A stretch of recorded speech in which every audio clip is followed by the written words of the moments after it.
Assalamualaikum warahmatullahi wabarakatuh. Kami dari kelompok 4 akan mempresentasikan hasil diskusi kami yang berjudul Pengembangan Variasi Belajar. Yang beranggotakan saya sendiri, Anggarsi Pramudita, Sylvia Tiara, Aulia Nur Aziza, Anugraheni Ayu, dan Putri Sri Agustin. Pengertian variasi mengajar. Pengertian variasi menurut Kamus Ilmiah Populer adalah selingan, selang-seling, atau pengertian Udin S. Winata Putra mengartikan variasi sebagai keanekaan yang membuat sesuatu tidak monoton. Variasi dapat berwujud perubahan-perubahan atau perbedaan-perbedaan yang sengaja diciptakan atau dibuat untuk memberikan kesan yang unik. Variasi mengajar merupakan keanekaragaman dalam penyajian kegiatan mengajar.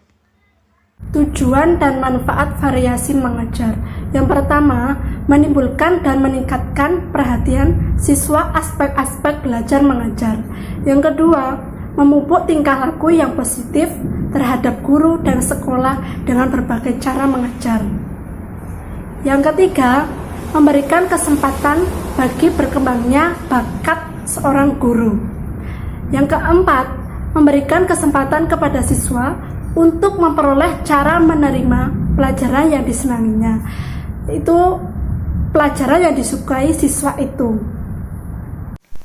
Di sini saya akan menjelaskan mengenai prinsip-prinsip penggunaan variasi mengajar. Dalam setiap pembelajaran, yang menjadi permasalahan merupakan bagaimana cara untuk memfokuskan perhatian anak didik dalam pembelajaran. Kegiatan pengajaran dapat merangsang anak didik untuk aktif dan kreatif dalam belajar.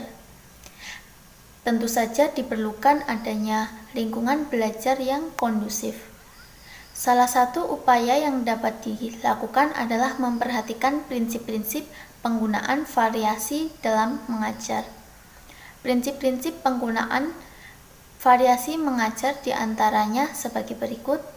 Pertama, dengan menggunakan keterampilan variasi, seharusnya semua jenis variasi juga harus digunakan.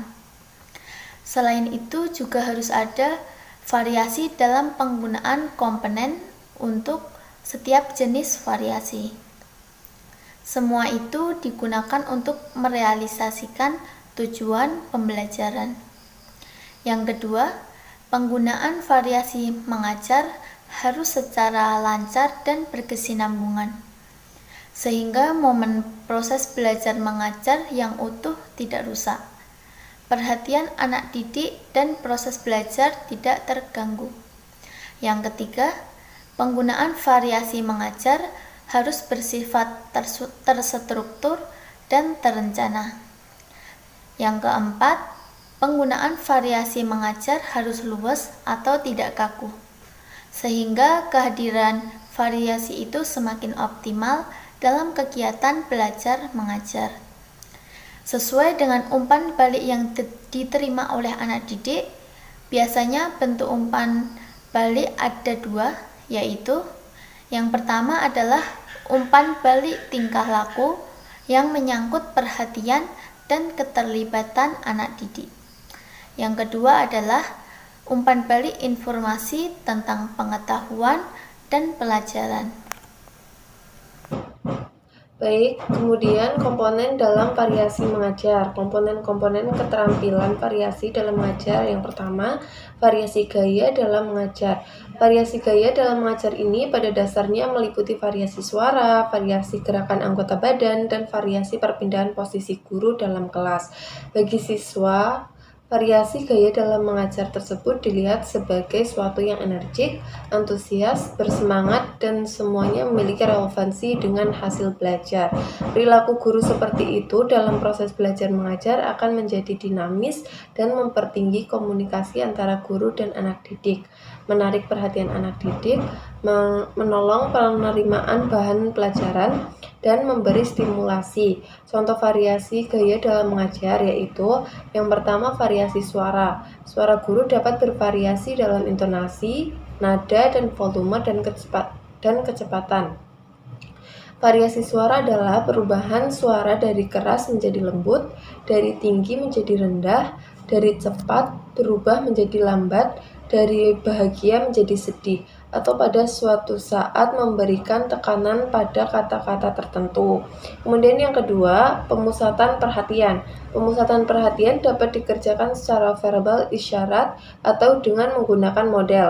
Dalam hal ini, guru memfokuskan perhatian anak didik pada suatu aspek yang penting dengan menggunakan penekanan seperti perhatikan baik-baik atau dengarkan baik-baik, sehingga perhatian siswa lebih dominan ke guru untuk mendengarkan materi yang disampaikan dalam proses belajar mengajar. Kemudian yang ketiga, kesenyapan. Pada saat guru menerangkan sering diperlukan kegiatan berhenti sejenak secara tiba-tiba. Kesenyapan macam ini bertujuan meminta perhatian siswa. Kesenyapan dalam hal ini sangat efektif untuk menarik perhatian siswa, karena dengan cara seperti ini akan membuat siswa mengembalikan perhatiannya dalam proses pembelajaran. Kemudian yang keempat, kontak pandang. Untuk meningkatkan hubungan dengan siswa dan menghindarkan hal-hal yang sifat impersonal, maka kontak pandang perlu dikerjakan selama proses mengajarnya. Hal ini bertujuan sebagai penguatan bagi siswa yang minder atau pemalu. Dengan demikian, siswa tersebut akan ikut berperan aktif dalam pembelajaran. Kemudian yang kelima, gerakan anggota. Badan variasi dalam mimik, gerakan kepala atau badan merupakan bagian yang penting dalam komunikasi. Gerakan anggota badan sesungguhnya dapat dikatakan sebagai bahasa isyarat atau yang lebih dikenal dengan nama body language. Namun demikian, gerakan anggota badan tersebut harus bertujuan relevan dan tidak berlebih-lebihan. Kemudian yang keenam, pindah posisi. Perpindahan posisi guru dalam ruang kelas dapat membantu menarik perhatian anak didik, dapat meningkatkan kepribadian guru. Perpindahan posisi dapat dilakukan dari depan kelas, berkeliling di tengah kelas, dan ke belakang kelas, tetapi jangan mengganggu suasana pembelajaran. Kemudian yang kedua, metode yang kedua itu variasi media dan bahan pengajaran dalam mengajar. Media dan bahan pengajaran penerima dapat digolongkan menjadi 3, yaitu yang pertama media dan bahan pengajaran yang dapat didengar, kemudian yang kedua media dan bahan pengajaran yang dapat dilihat, dan kemudian yang ketiga media dan bahan pengajaran yang dapat disentuh, diraba atau dimanipulasikan atau media taktil. Manfaat media ini untuk memahamkan siswa terhadap materi yang disampaikan, tetapi media tersebut juga harus disesuaikan dengan materi pembelajaran tersebut. Kemudian untuk metode yang terakhir itu variasi interaksi dan kegiatan siswa dalam mengajar.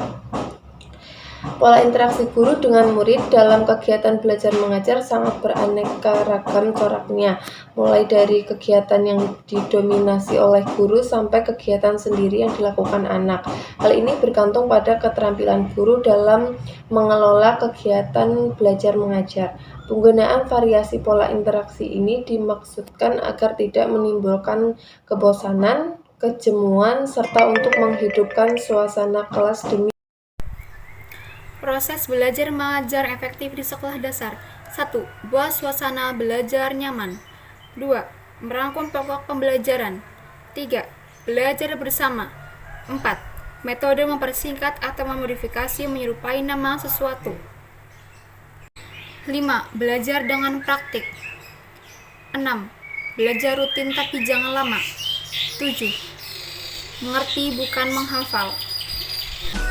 Sekian dari kelompok kami. Bila ada salah kata, kami mohon maaf. Wassalamualaikum warahmatullahi wabarakatuh.